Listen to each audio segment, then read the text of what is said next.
I got to kick this thing off. Can I kick it off? 1, 2, 3, 4.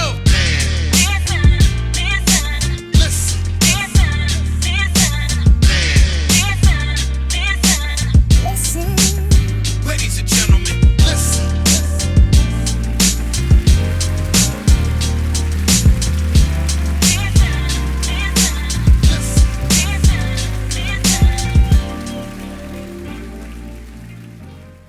Conversate with Us Radio presents the Man Listen Show. We are the blackest radio show on the internet.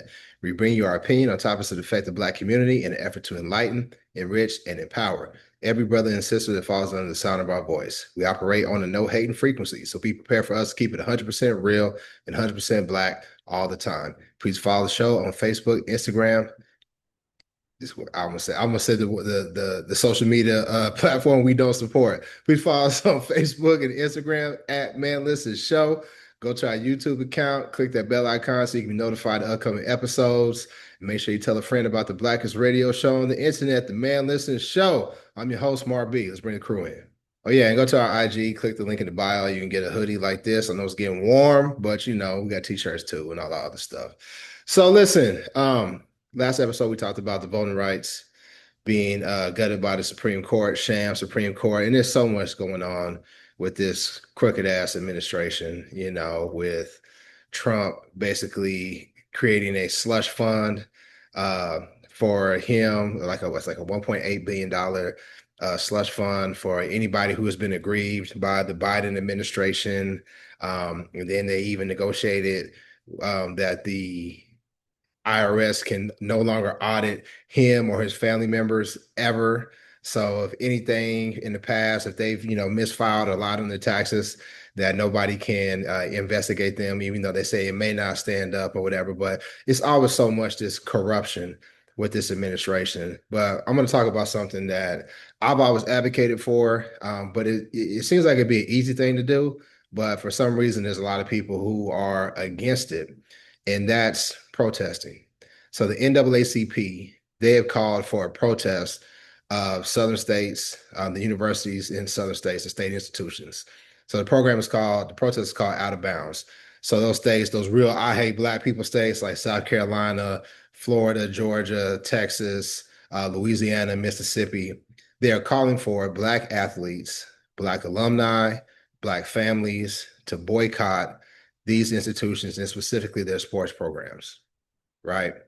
And on the surface, I think it is a reasonable request for us to do because in their mindset, they say, listen, you guys rely so much on the ability of black athletes. You should have a vested interest in protecting the rights of black people. And I feel like it's something that we should have been done.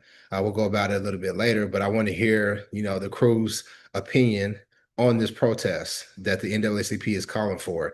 Do you think it's a good idea? Do you think it'll be effective? And do you think people will actually do it? Oh, yikes. That's a lot of questions. So honestly, when I first heard about it, you know who I thought about? I thought about that baby on the documentary that you did that talks about how the entire trajectory of his life had changed by protesting the injustices at Mizzou.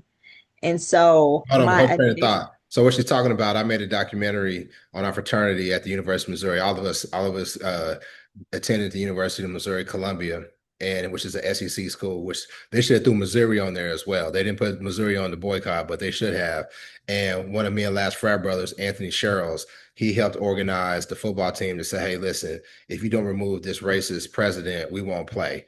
And they were successful in that. But then what happened was he was slated to blackball. be a high draft pick in the NFL, and the whole trajectory of his career changed. They told him that he shouldn't have did it, and basically he was punished for being the organizer of that protest. So just to get some context. And if you want to buy the film, you can go to my IG. You can figure it out. It's called The Standard 06. But go ahead. Yes.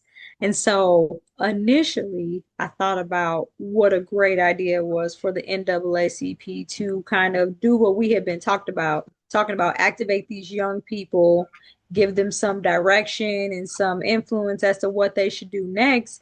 But that particular story gave me some pause as to how it could impact these young people in a monumental way.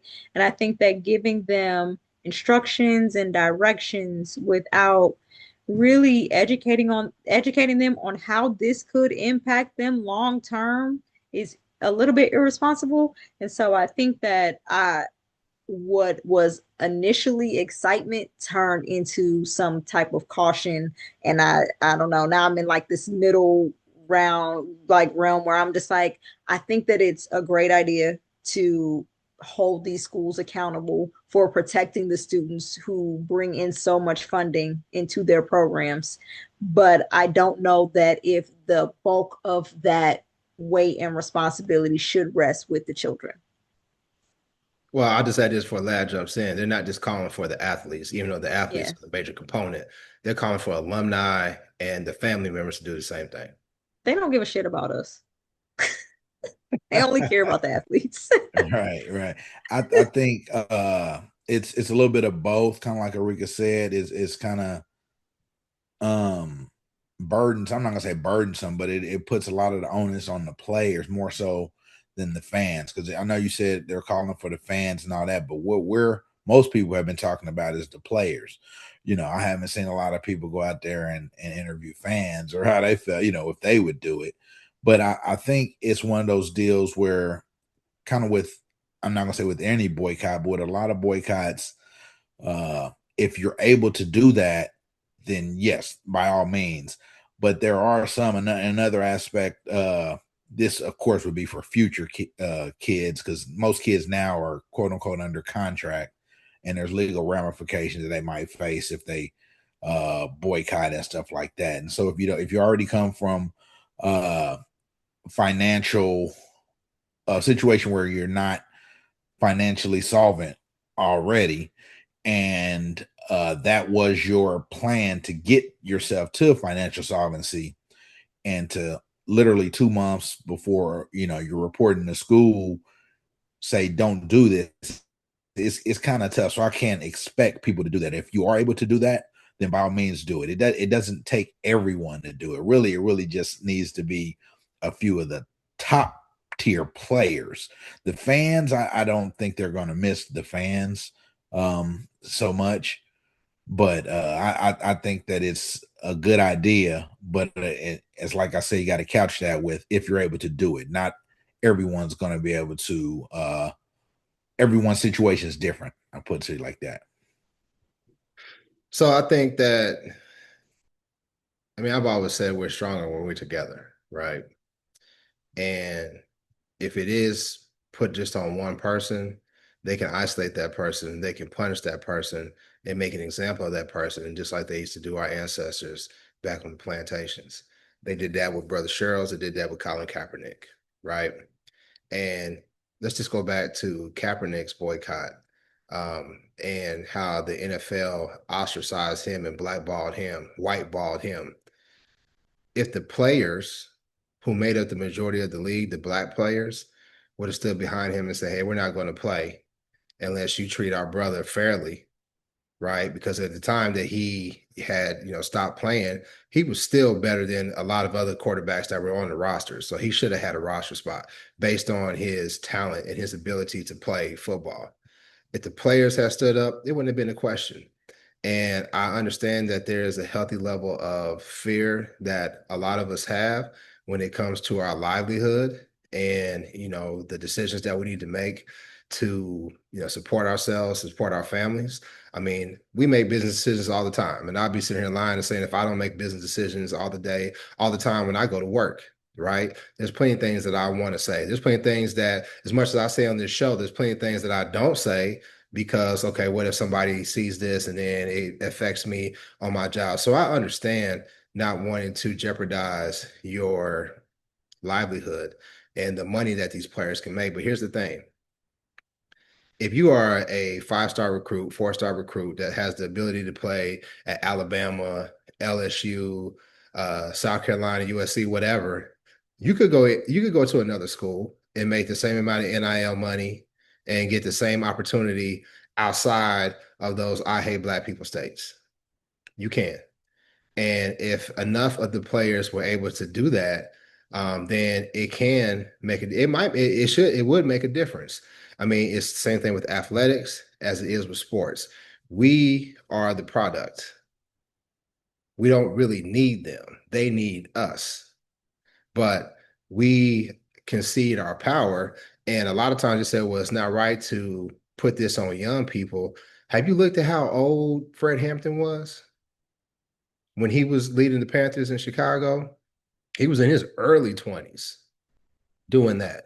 A lot of our ancestors, it was SNCC, all those organizations, they were in their early 20s, teenagers. College kids, all of them. College kids standing up Yeah. for what's right. So we got too many people who are putting their fear on these young people. And the reality is this: these dudes transfer schools all the time. They'll transfer to a new university if their position coach changes. They'll transfer to a new university if the coach changed the system and I'm not getting highlighted as much, so I'm gonna go to this system over here. You're not gonna transfer for your rights, your voting rights, because like they said, these institutions like Alabama, the coaches, all these people, they're paid by the state. Yeah. So I just have an issue with people trying to say it's not fair to ask young people to do this when at some point you got to stand for something. And then I'll let y'all talk. You saw where Trump and his administration, they're trying to input legislation to curtail all this NIL money that these athletes are given. They're trying to stop it. They're trying to put an end to it. They're trying to get more control over it because at the end of the day, they want to punish Black people. They don't want anything for us that'll benefit us and not them. And they'll do without to make sure that it punishes us. So you better stand up for something. And that's what I feel like these athletes should be doing. So two things. One, if I can tell you the number of times that my child asked me for permission to do things, we cannot pretend that these children, these student athletes are making these decisions on their own without influences from their parents and their community at home. These are the same people that are talking about votes don't matter, don't do that, look out for yourself. We got to understand that these people who have been raised, especially people who put a huge emphasis on athletics to get out of their current financial situation, and they're not just banking on everybody's putting in on you in this sports program so that you can get the whole family out. It's not just about you. It's not just about your plan. So they're not even allowing these children to make these decisions based off of what they think is right or what they think they should be doing next. So I don't think it's fair to say that these children are just being able to make these decisions of their own free will. I think their families are also all the time. You ain't raised young people. You got teenagers and 20-something. They still ask me for permission to do stuff all the time. And at the end, they ask for permission when they need your support on it. But when they don't need your damn support, they do what they want to do. Yes, if you raise them that way. And guess what? These kids is making NIL money. A majority of them are making more money than their parents. So guess who's really calling the shots? No, you cannot pretend that these children were raised to just say, forget whatever their parents are saying and do whatever they want. They're not raised that way. Right. And also, Rika, you said their parents it's not about disrespect. It's about, listen, I can do what I want to do. I'm right. not in your house anymore. When I'm in your house, if I'm sleeping in your bed, under your roof, then I got this 2-year rules. But when I'm away at college, we had to respect our parents because there's a general level of respect. But also, hey, mom, I need some gas money.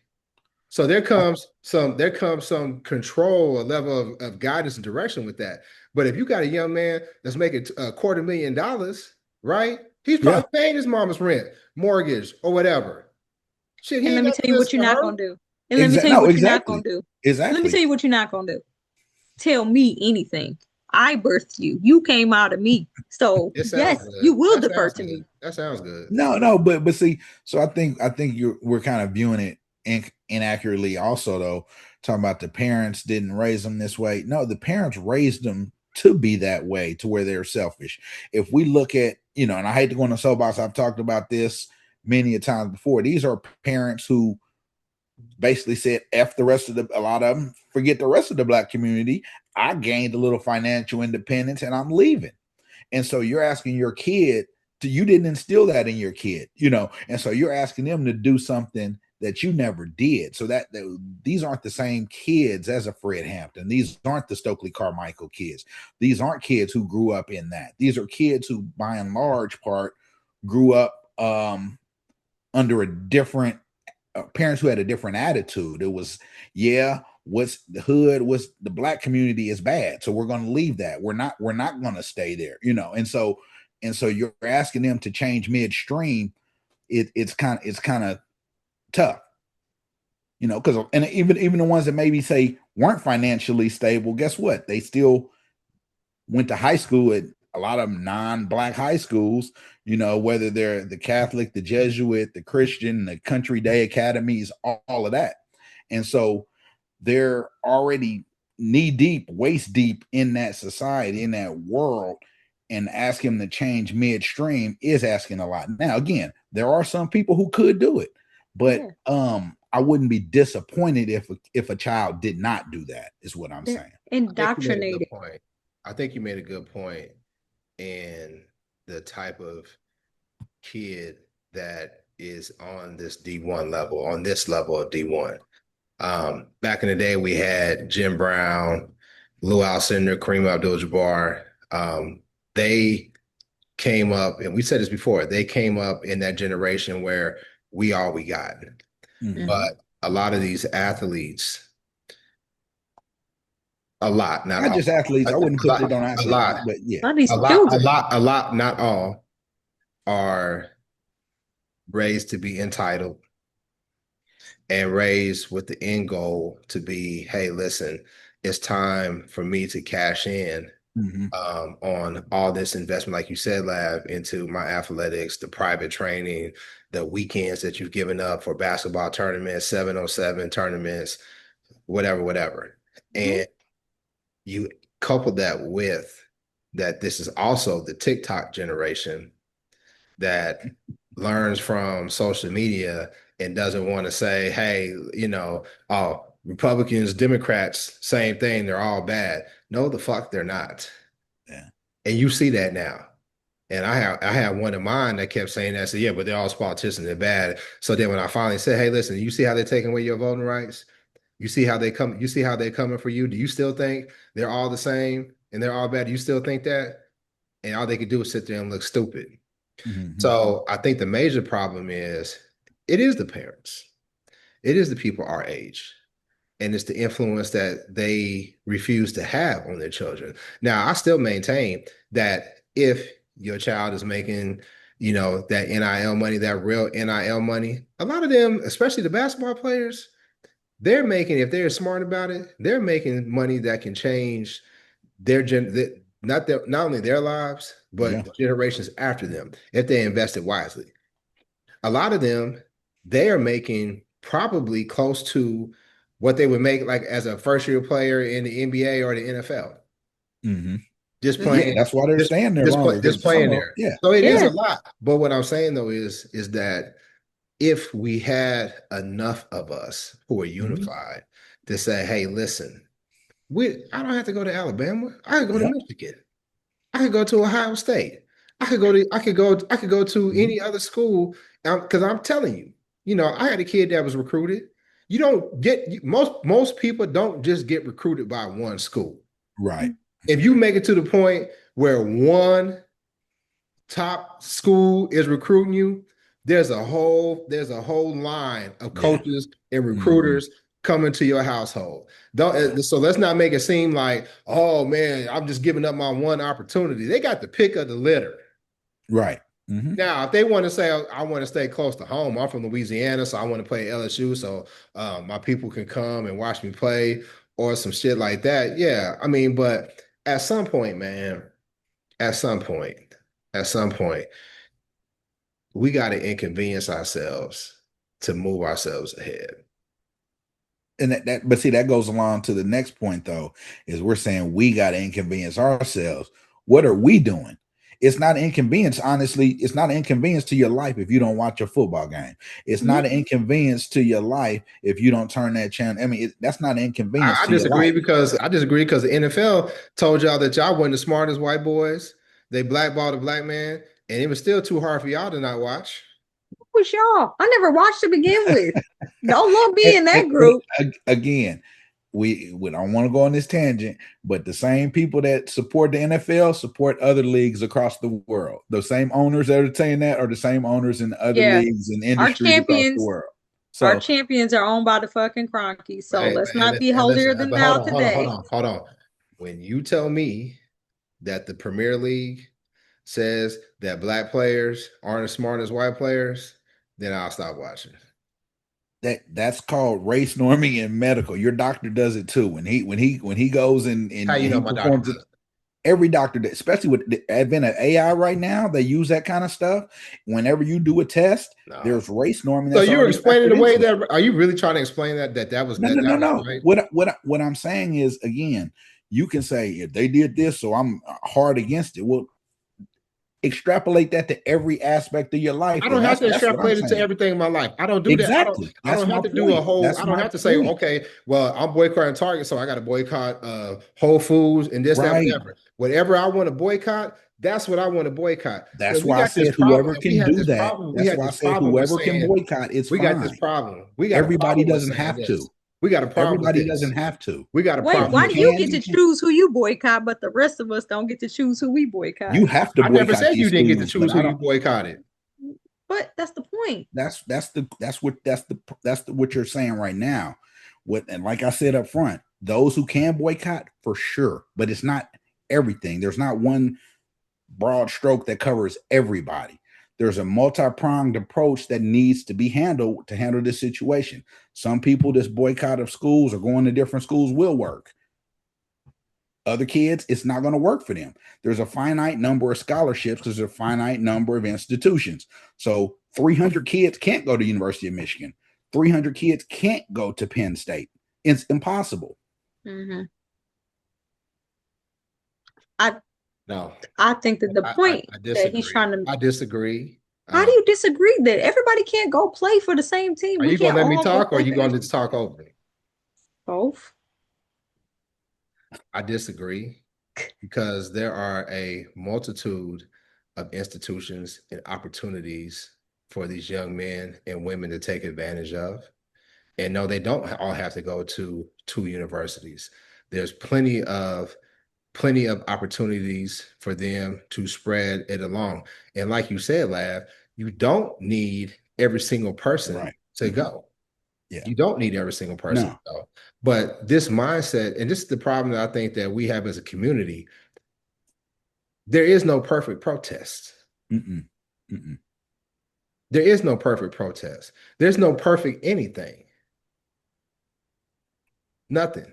And we have a real big problem of trying to say, well, this ain't gonna work because of this, or this ain't gonna work because of that, and this not fair to the this not fair to this people, and this not fair to that people. You know who don't have a problem with thinking that way?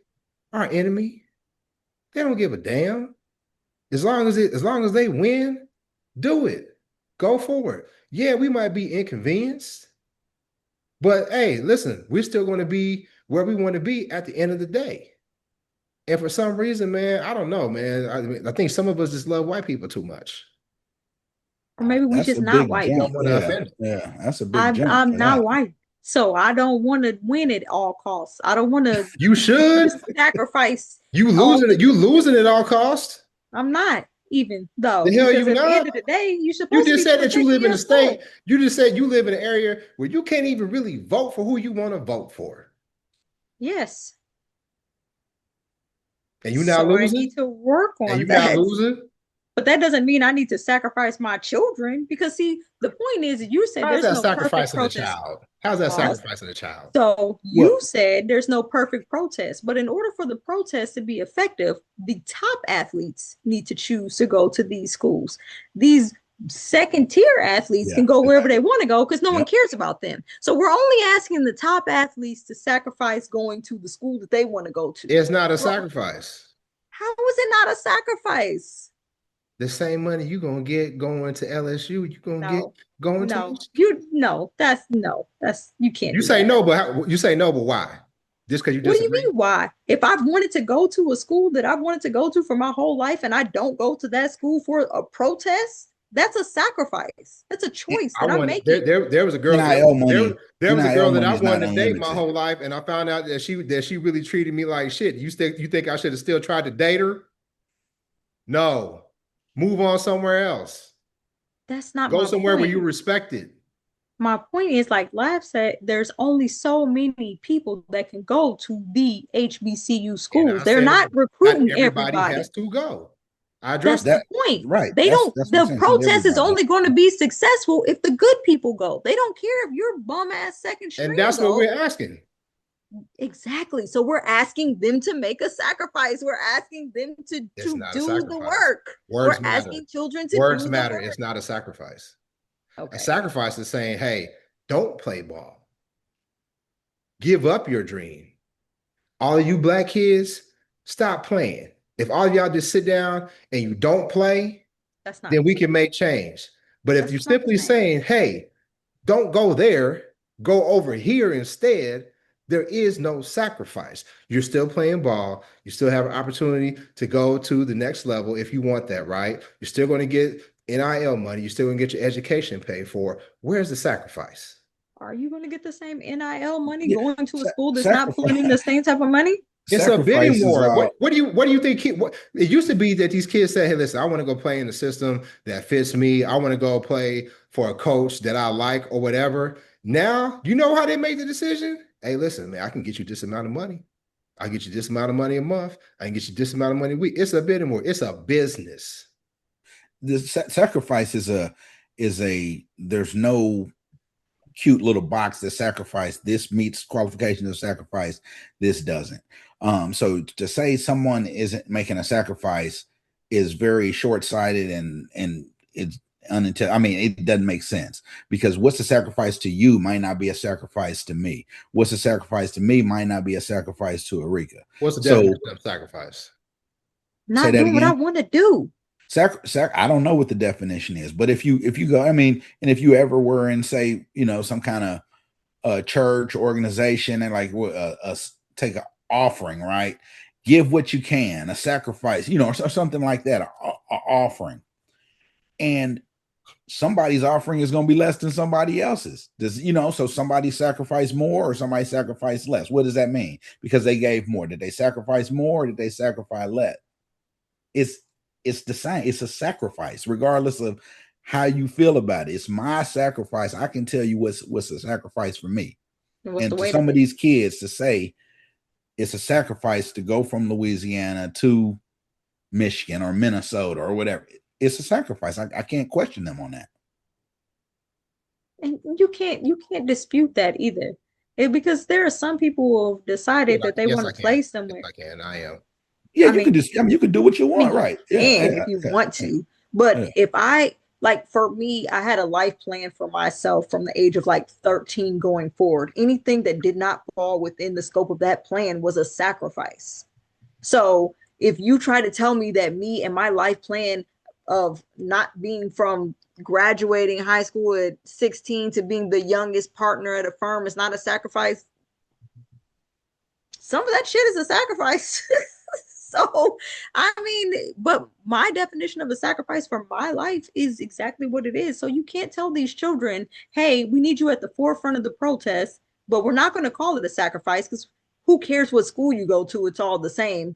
So just take the bullet and also be grateful. That's no, that's not And fair. mad disrespectful to say And every if I school had is the sat there and same. said, and if I sit there and said, hey, listen, don't graduate early and don't go to a law firm, then yes, I'm asking you to sacrifice.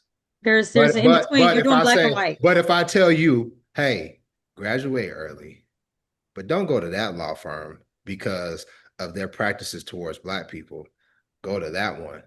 Am I really asking you to sacrifice? Yes. Or am I asking you to use your talent and your abilities for good?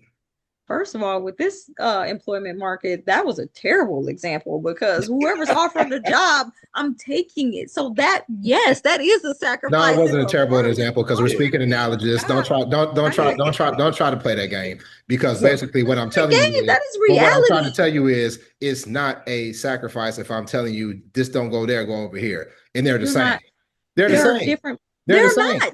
If this job is offering more, this law firm is more prestigious, and I can take the experience from this And law these are firm and apples go to apples set out on my comparisons. I'm own telling you, and you're going really to the help our same level of people, a school, that's different. and they're going to give you the same amount of money. Just go to a different school. But we're not comparing apples to apples and oranges to oranges. We're asking these children to sacrifice, like the child in the documentary. We're asking them to sacrifice And that's not a good comparison something either that we can't because measure. that's We not a good can't comparison measure. either because he was already at the school.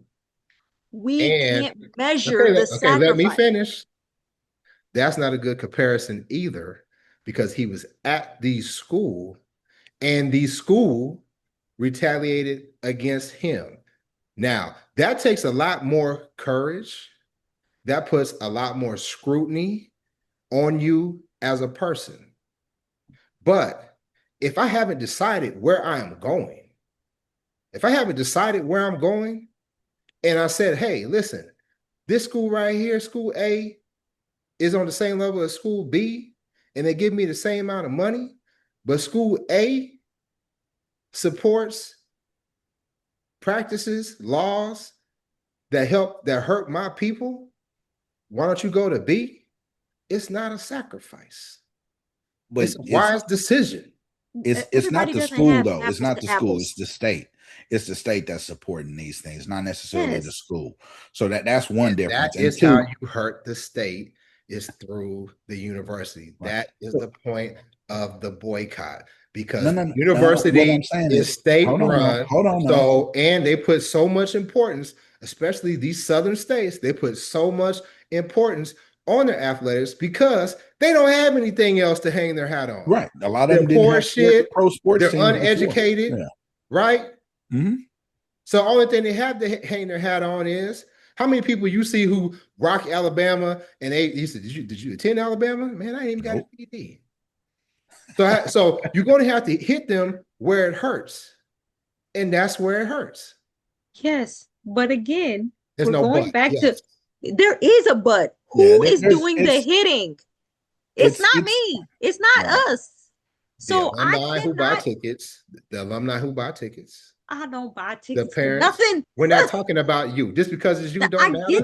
I get that. Matter, but stop saying it. No, I'm acknowledging. Who buy tickets.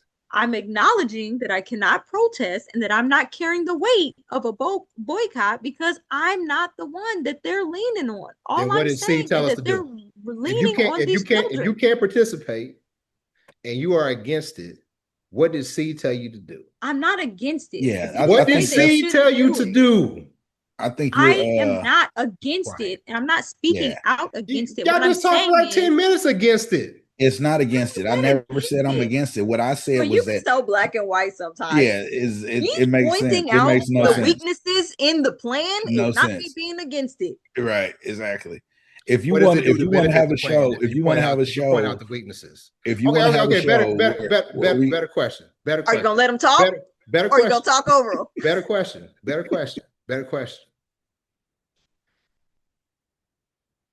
How would you make the plan better? Well, let's let Lad finish his point first, then I'll answer. How would you make it better? How would I make it better? I mean, my thing is, I think that your plan actually was better than what the NAACP announced. My problem with what the NAACP did is that they announced this plan and left the weight of the execution of the plan on the public. So whereas some people have like, this is what we're doing, these are the measurements of how we're going to, decide how we're being successful and whatnot. I think that is something that's measurable, something that's something that we can actually like roll out and explain to the community and say, hey, this is your level of commitment. What is your level of commitment? But just saying, hey, I think all of you should just do this, and the bulk of the weight rests on somebody's child. who probably has parents who are out there talking about how your vote don't matter, that's not going to be an effective strategy. All I'm saying is that I don't think that just saying, hey, this is what we should do and dumping it in the laps of children is the way to go. And I think that our generation consistently has these like short-sighted plans and agendas that don't really calculate the long-term impact on our children and on the people that actually have to carry the weight, like how we talked about people boycotting Target that are in food deserts. How am I going to boycott the only place that I can get food in an area? So what I'm saying is that these short-sighted plans that people just announce without having any type of like long-term strategy or impact like program. So like, okay, so these people in food deserts, what we're going to do is start donating to these areas. There's no real long-term plan. And we keep just saying, hey, this is what we're doing, do it, or you're not with the program. You're not Black, you're not subscribing, you're against the boycott. Like, you can't keep doing that. You can't keep pitting us against each other because we don't like the plan. Did you say how we can improve the plan? Yes, I said your plan was better. I just didn't elaborate because you didn't elaborate last time, so I didn't elaborate for you this time. It's discretion. Lab, how can you improve the plan? I don't know that the plan needs to be improved. I think the plan is, like I said, could be a one prong of a multifaceted approach that you have to take. Those who can participate in this, that's fine. Those who can't, then you have to find other means. I think the burden should be placed on corporations. I think the burden should be placed on the people that have the finances, the means, and the reach that the rest of us don't have. And because honestly, I'm gonna be straight up with you. At this point, unless you've thought this through for a long time, every plan that we've ever had, boom, they've combated that plan. So your plan lasts good for 2 weeks or 2 months. Boom, we over here now. Boom, we over here now. Yes. And what you accomplish in this plan in 30 years, they're going to try to take that away from you too. So you have to be more long-term, more long-range focused. So to say this in response a week out, a week after, or this happened and not have any long-term, I like where it's going, but it needs to be fleshed out more. I can't tell you what to do besides. I really don't know. I really don't have a good idea. And that brings me back to my second point that I didn't get back to. I think that one of the reasons why the NFL didn't support Kaepernick the way we, in hindsight, thought they should have supported him is because he didn't give them a heads up. And he came in with this all-white team talking about combating racism. I think that he just did it the wrong way to get us on his side. So if he had approached it differently and maybe tried to get people in on it instead of saying, hey, this is what I'm doing, jump in, which is what I feel like we're doing right now. Hey, if you're with me, boycott, the SEC and all these schools that aren't, supporting the vote. You can't just say, hey, do what I'm doing or you're against me. We have to collaborate, and we don't do that enough on the back end. We come out with these grand statements, and then we're like, if you don't support me, then you're against me. That's not true. That's not how it works. Like Lab said, we got to flesh this stuff out more. Let's say, hey, you're making some great points, and I like where you're going, but I think we can improve here. I don't have all the answers, but I got something. And then let's make a for real long-term strategic plan that actually can help all of us. But we don't do that. Somebody comes up with something and we're like, if you don't follow it, you're against us. Well, I don't subscribe to that. I'd rather be off board and do whatever I want to do than be a part of a bandwagon that doesn't make sense to me every single day. And that's why white supremacy will continue to kick our ass. Because there are plenty of people who think like you are, as much as I love you too. You're right. There is plenty of people. The most effective boycott that I can remember was the Montgomery Bus Boycott that I remember reading about. I wasn't there when it happened. Yeah. Right. And you had people who worked in the homes of white folks. They lived in states where Black people were terrorized, murdered, our women were raped. They lived under they lived under a real, um, they lived under threat all the time. And they said, hey, unless this changes, we don't give a damn if we got to walk forever. Unless you change it, we're not going to get back on that bus. And we are a generation that is much more educated, has much more resources. And the one thing that we don't have is the same level of courage and the ability to stick together. I'm sure when they did the Montgomery bus boycott, there was people who was like, well, wait a minute, well, I got to walk. And you asking my old grandma to walk and she got to go and do this. That's not fair to the old people. Just like y'all saying, oh, this is not fair to the young people. But you know what they said? We got to stick together and we got to make a change. And that's what they did. And no, you don't have to just say, hey, listen, somebody came up with a protest. Let's all just jump in on it if it doesn't make sense to you. But you know what you should do? Just be quiet and stay out the way. Because what happens is when you sit there and say, well, hey, this isn't really fleshed out and this isn't this and all this stuff, but you don't really come up with any tangible things that's going to make it better. All you do is really create confusion and then nothing happens. No change happens and the other side continues to win. So that's why I was very quiet and I wanted to see, well, what do you have to say that's going to make it better? And I really didn't hear a whole bunch.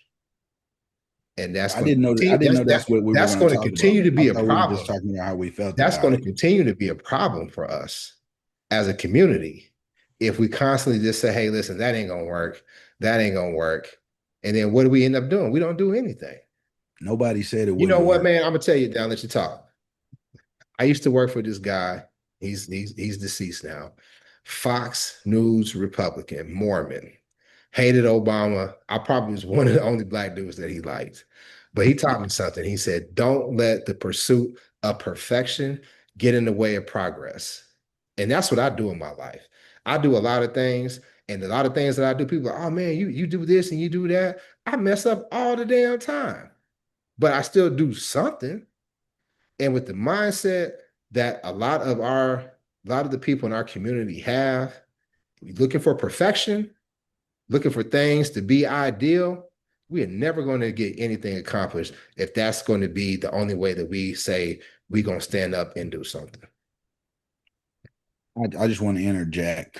I don't know that the Montgomery bus boycott is applicable here, because what you're asking, you literally asking people to sacrifice is their livelihood. The people in Montgomery, you asked them, they didn't. They still went to work for these white people that you said was so terrible for them.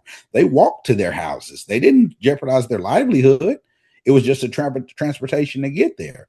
So that's a little apples and oranges to me. I understand where you're coming from. Actually, it is apples and oranges because you know what? That was during the time where when Black people did try to stand up, white folks would come and kill and make an example of somebody and said, you Negroes fall in line. So it is apples and oranges because they were in a lot more peril than we were. You made a good point. Yeah, exactly. They were in a lot more peril in that situation without money. Yeah, right. The peril was they didn't have money on the line. You're right. They didn't have money on the line. And not only that, that boycott was steeped in colorism. So it doesn't really represent. Why? Because of Rosa Parks and Claudette Colvin, that one thing of Stephen colorism. Not that. And you throw away the whole boycott because of that situation. I'm not throwing away anything. What I'm saying is they couldn't make their point until they had some light brights like us up there at the forefront of stuff. I just think it's really, again, that doesn't matter. I think it's rich for people. Another aspect of it, again, not saying this, if you can participate, but it's rich to me for people who are telling other people's kids to do this, go here, do that. When their own kids, they purposely took them out certain situations and put them in other situations where, granted, it's not statewide vote, but on the school board, your vote didn't matter when you took them and put them in this school. In the county that you live in, your vote didn't matter. So people's votes all of a sudden matter now, and they're saying don't go here because of that. Well, a lot of people purposely took their kids to places where they knew their votes weren't mattering. Purposely. All I'm saying is that it's not like you know why? we're not against the If those movement cities just don't because we're cancel, pointing out. if they We're had said, not. hey, listen, the black people can't vote for school boards in this county, if they could said, no, we're going to gerrymander in this school board so you can't vote in this county, then they shouldn't have took their kids there. No, that's not the point of the protest. So what is the point of the protest is the vote. That's what I'm saying. So the point of the protest is for them to stop racially gerrymandering so that we don't have representation. That's the point. Vote. That's not the vote. The vote, our vote is not the point. The vote is to have, we can still vote. You can still vote, but your vote don't matter. You can still vote. Right. You're right. That's what I'm saying. But it's the racially gerrymandering that neutralizes your vote. That's the cause that we need to impact, not our ability to vote. If they say, hey, you darkies can't go and vote, then what you're saying is right. But what they're saying is, we're going to make it to where you can vote, but it don't matter anything. So what we are targeting is the racial gerrymandering, not the ability to vote. I think that both issues are under attack, but I get what you're saying. Possibly. No, it's definitely gerrymandering. Well, for sure gerrymandering, but I think the whole point is our ability to vote. They're trying to neutralize it by these roundabout means, but at the same time, that's the point. Yeah, and you're right. Again, they are going to go after it because they're going after what is it called? I think it's Amendment 14, birthright citizenship. What was it? Is it Alabama? There was a representative in Alabama that was saying, I think we should go after birthright citizenship. Yeah, you know who birthright citizenship was intended for? Our ancestors. Yeah. So at what point is it going to be like, all right, that's enough, dog? Right. So then let me ask you, and this is, maybe I didn't see it in the plan or anything like that. Was there not a call for them to go to HBCUs? It was just to go to other schools up north or outside of that? I had it up, but my phone died. Let me because I didn't see anything specifically about that, Now I don't remember. I think now, to be fair, I think if I've always said, I think we've said on the show, I know I'll speak for myself. I've said it. What if all of our top talent went to HBCUs instead of these white institutions, right? And if they all went to these HBCUs, right, then the HBCUs can benefit from our talent. Now, if that was the call, then that is a sacrifice. Because you're going to a university that's not going to have the same level of weight program. They're not going to have the same food hall. They're not going to have the same amenities or whatever. That is a sacrifice. That's a sacrifice because it's not an apples to apples comparison, right? But I think obviously we would like them to go to HBCUs, but I think it's just saying don't go to the state-run institutions in these states. So instead of going to LSU, go to Louisiana Tech. Instead of going to Alabama or what's the other one? Auburn. Auburn. Go to another university, and they're not telling them to just leave the state. Just don't play for these state-run institutions. But like Georgia Tech is hard as hell to get into. You got to have like a 30 ACT score to get into Georgia Tech. You think all them black dudes? And now listen, and I'm not trying to be racist, but do you think every single one of them black dudes got a 30-something ACT score? No, I know they don't. That's the point. But you want them to go somewhere else. So it's like that's the point. If my child can't get into a school like Georgia Tech without being as athletically sound as he is, but he can go to Georgia Tech, that's a sacrifice. That's all I'm asking you to acknowledge. That's a sacrifice. I've always said this when it comes to HBCU or wherever.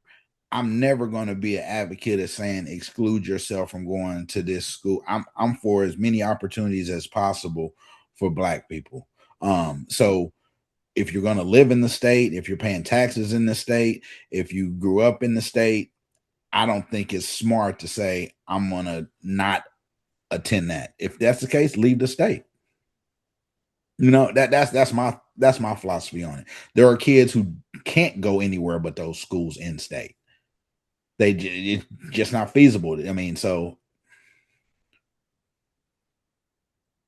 I just want as many Black kids to have as many opportunities as they can. I think ultimately, this is a problem that we need to figure out and we need to address. Why can't the Black community come on one accord? I knew you was about to say. Okay. I mean, because you look at it right now. We talk about, let's go to Atlanta. And you look at Keisha Lance Bottoms. She's the former mayor of Atlanta. She's running for governor in Georgia, right? She won the primary, so she's going to be the Democratic candidate. There's already a lot of Black people talking about why they're not going to vote for her.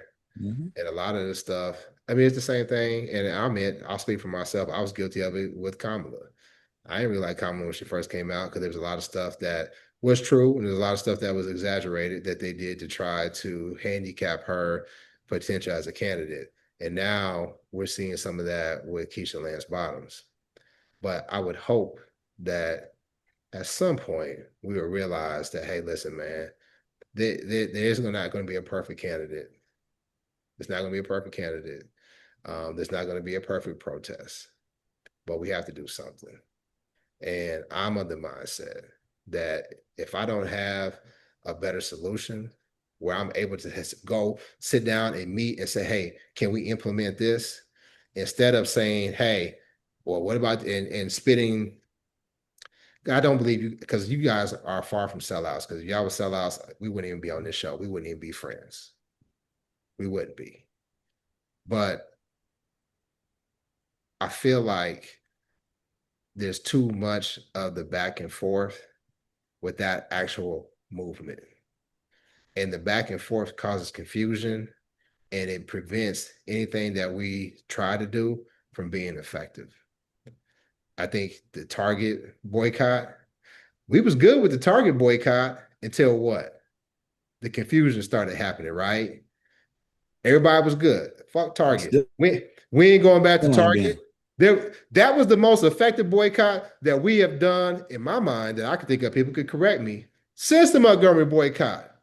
Hey, what Target? And there was a lot of people who was like, why Target? Such and such did wrong. Such and such did wrong against Black people. They did this, did that. And we was like, yeah, okay, but we're making an example out of this one. We're making an example out of Target. And it didn't fall apart. It didn't fall apart until Jamal Bryant went and said, hey, protest is over. Then other people say, wait a minute. It was a fast. Yeah, the fast is over. And then other people say, well, how you gonna call it? It wasn't even yours, it was ours to begin with. And once the confusion got entered in to the chat, then it all just went to shit. So we got to find a way to not do that to ourselves. But Target, no, it was always Black people going to Target the whole time. So it was effective and not everybody participated, which is basically what I was saying. This can be effective, but not everybody's going to have to participate. Yes, because I've been boycotting Walmart for like 14 years and no one cares. No one cares. I'm not stopping. I'm still steadfast in my boycott. But the point is like there is still a large population of people that don't go to Target. So I ain't been back. So the impact is huge. And I really needed to go there the other day. Right. I really needed to go there. I said, man, ain't nobody gonna see me. But I'm so damn big. People see me and I don't see them. They sure would have took a picture and put it on social media. So no, I didn't do it. But that's my point though. Like we are having an impact. And so we can't just black and white this thing where it's just like if 100% of the people aren't on board, then we're not being effective. We're being effective. And I can disagree with all of the bullet points and still support the movement. I can still support the boycott or whatever it is that we're doing, not just with my silence, with my dollars, or with my, with my voice, or with the sharing or whatever, and still say, hey, like we always say, I'm going to hold this candidate's feet to the fire. I'm going to hold you accountable. I would also like to see some results. I think this is how it can be improved. And I don't want to fall short of holding people accountable and making things better for the sake of being on one accord. No, because if you come in half-assed, I'm going to tell you came in half-assed. I just can't help myself. Yeah, well, I think you're gonna be in the way. And Been in the way I 30, also think 45 years. and I also think that, to you all's point, we don't need 100% participation to be effective. You are right with that. We don't need 100% participation, but we do need 100% of the people who don't agree to shut the fuck up and stay out the way. So the people You that asked want to us. make action, hold on 1 second. The people who want to try to make a difference don't have to deal with, okay, I'm trying to fight the white supremacists over here, but I also got to spend energy trying to get you motherfuckers not try to deter people from joining along. So that's the situation that we need to address. But anyway, I think we talked about it enough. No, Make sure you I go to our shared the Facebook and protest on Instagram our at page Man Listen Show. 2 days Go to ago. our YouTube, click the bell icon so you can notify the upcoming episodes. And make sure you tell a friend about the Blackest Radio Show on the internet, the Man Listen Show. We'll have you next time. Shout out to C. What up, C?